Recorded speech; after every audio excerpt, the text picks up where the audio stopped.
Okay, so I'm on record of not really being convinced by this in the beginning, especially when I did the MLCS underscore zero amp simulator from Bogren Digital a couple of months ago. I kind of was on the video going, I don't know. I mean, meh.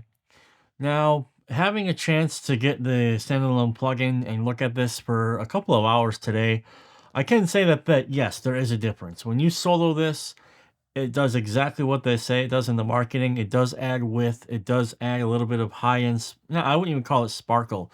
But the main thing is it adds inconsistency. And I have to be honest, this is a true thing about IRs. They are very static.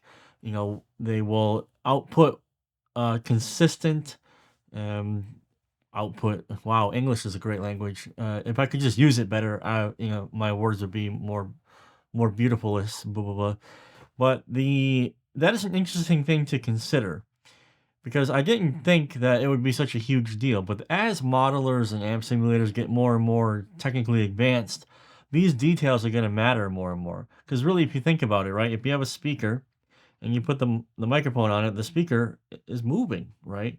And this is why sometimes developing guitar tones with real speakers is a little bit different than working with IRs. So you don't get the static um, sounds or the static type of results with a real speaker moving as you would with the IR. So the logic behind the plugin is extremely sound. But what I said in the Sub-Zero 100 review is it's not going to be like, this isn't going to, if you can't create guitar tones, this is not going to be like, oh, this is the magic guitar tone creator. This is going to be for the last 5% of your guitar tone where you're trying to squeeze out just the absolute last tiny bit of realism or just a little small icing on top where you just want to get the last little squeeze, just that last little bit of ability and realism on a guitar tone that you've created that is already good. All right, so it's very easy to use, thankfully. I already made a mistake though, so let me tell you what I did wrong. So you have to put the plugin right after um, the IR, right? Or not, sorry, excuse me. You have to put it right after your amp simulator. Because think about this, right? If you don't do this, you essentially are going to be EQing and compressing the IR before it goes into the IRDX Core, which is not what you want. You want the IRDX Core to do exactly what it needs to do right after the amp simulator so that the mojo and the magic happens. So I have a session here. This is a pre-pro that I'm putting together for Chernobyl Audio. So this is a session that you'll be able to download the entire mix session, totally stock plugins. I am recording real drums here at Hertz Studio for the session.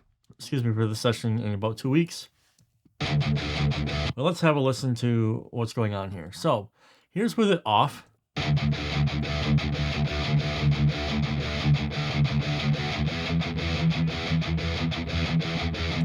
Sounds perfectly fine. Now I'm gonna A/B it quickly. What I want you to listen for is this. There's gonna be a little change in the high end of the guitar tone. It'll be subtle, but then also I want you to listen to the 3D-ness, the depth, and listen to what happens to the uniformity. You're kind of gonna get when I enable and disable it, you'll hear the bump a little bit, but you're also gonna hear also like the tone starts moving. Okay, this is the dynamic part of it that they were talking about in the marketing, and actually it does do as described.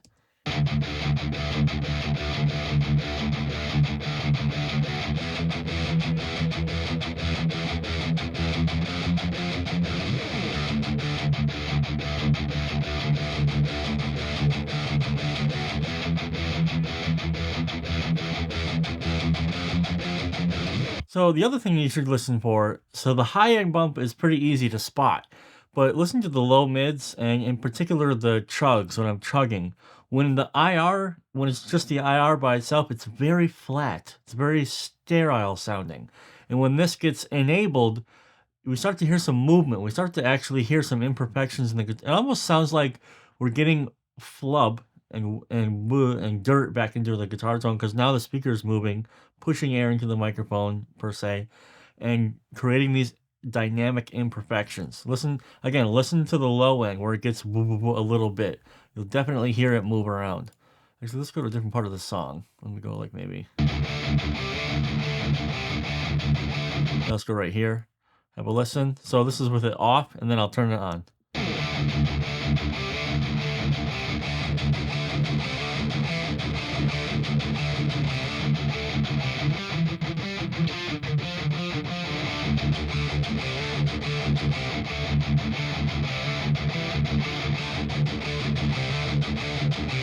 So it's actually quite obvious, when you're soloing everything. Now I have to be honest, in the terms of a full mix, I think it'll take a while before my ears get used to listening to this because I'm still, even myself, struggling to hear the difference.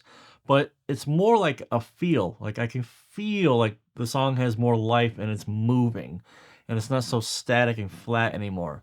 I don't really think the point of this plugin is to hear it, even though I have it set up right now to be rather intense on the intense mode here. So it has a bit. Now it's more coloring, and it's more of a personal taste. But if we go to normal and AB, there's still a big difference.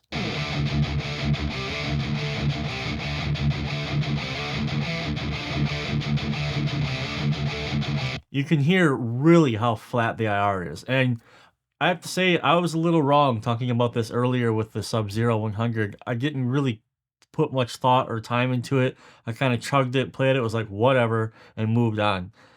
But now listening to it like this, there definitely is some mojo going on here where they are manipulating the IR sound, the output, to give it more dynamics and to make it sound like a real speaker, like not in a room per se, but a real actual speaker that's moving. And this is important because these are going to be the last frontiers of recording with digital modelers and stuff like this. We're getting to the point now where we can capture things and it's sounding pretty good, but it's all flat and uniform. We're not getting the nuances of each speaker moving in the cabinet. So I think actually this is probably a step towards what we're going to see in the next couple of years of plugins really going, okay, we have the sound, it sounds great, but how do we make it, how do we put the real life character into it? How do we put that dynamic character into the guitar tone? And the IRDX here is a great first step in this direction. All right, it's very simple to use. Let me just show you guys very quickly how easy it is. You load the plugin. The first thing you want to do is you want to calibrate it. So, for example, rhythm guitars here. I will calibrate it while it's playing.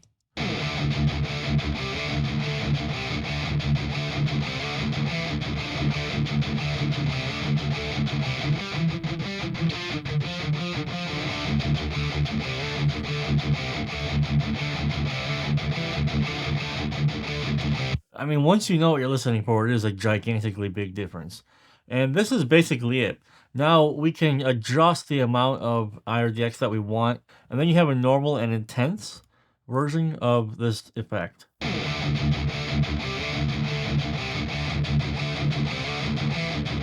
For me personally, I really like how intense sounds. It has a lot more power and it's more active. It has it's like more ballsy, and I really need it for the song because the song is supposed to be high energy and intense. Now I've added the IRDX to every other guitar part in this song, and I have to say it adds up. I've already gone through the process and calibrated all of them. So everywhere that an amp simulator is, I have placed the IRDX immediately after the amp simulator. That is one of the biggest mistakes I made in the beginning that I showed you earlier, because when I did that, I was like, I don't know what the big deal, I can't hear anything. Can't hear the difference, right? So it definitely has to go after the amp simulator. So they're all here, as you can see, okay, at various levels, all right? And I have lead guitars and solos, and I have to say, it really adds that extra element and movement to the song.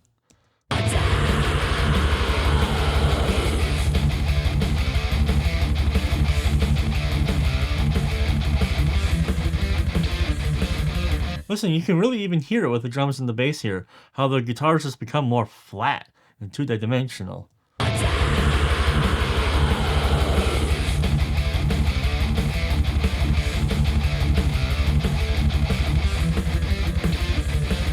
So when you're listening to it in the context of the mix, what you'll understand when this is enabled is the guitars actually become more 3D, because those slight imperfections are what is adding the 3D effect to it. Remember, guys, if you double track your guitars too tight and you edit your guitars perfectly in time, they actually shrink in size in terms of perceived size in a mix. So these dynamic imperfections, very subtle, actually help the guitar sound bigger and wider in the mix. And all I did was put this plugin on here. In all the marketing material, I cannot tell if they have done any stereo widening or anything like this. So I'm not going to say there's a stereo widener in here. I don't believe there is. But whatever machine learning techniques that they have used to simulate this particular effect, and the fact that you can put it on any amp simulator product that you have right now is a big win, because that means you don't need to replace everything or do anything special. I think this is worth getting. The caveat being that you already need to be able to create pretty good guitar tones as it is. This is not going to be a guitar tone savior. It's not. That's not the application. The application is to squeeze that last 10%, 5% of a guitar tone to make it as real sounding as possible, to add the life back into a digital recording through an IR. So if you're buying this in the intent that it's going to save your guitar tone, this is not that plugin, in my opinion. This plugin is more of a dynamic, make it more 3D, make it more realistic terms, with the speaker. So that's going to be my caveat. You got to be able to create some good guitar tones first. If you need help doing that, my course, Guitar Tone Mastery, is 30% off right now because I'm raising money, as you may have heard, in order to deal with a pretty a legal issue that needs to be solved very quickly. Huge shout out to Bogren and Jacek for sponsoring the video, especially at this point in time. Again, like I say, as I'm fundraising. So thank you very much. And I was wrong, I'm okay admitting that I didn't quite get it at first, but the second time around, Jacek reaching out to me and said, "Hey man, try it again." Okay, I can see the application of this plugin, and I will absolutely be using it. I really love the subtle quality of it, and I think that is exactly the kind of thing that separates still the real analog thing from the IR. So there's a free trial of it. Go ahead, click down below, free trial, check it out for yourself, and if you like it, grab it. If not, no harm done, okay? So that's all for this video, guys. Hope you have a good one. I'll see you in the next video.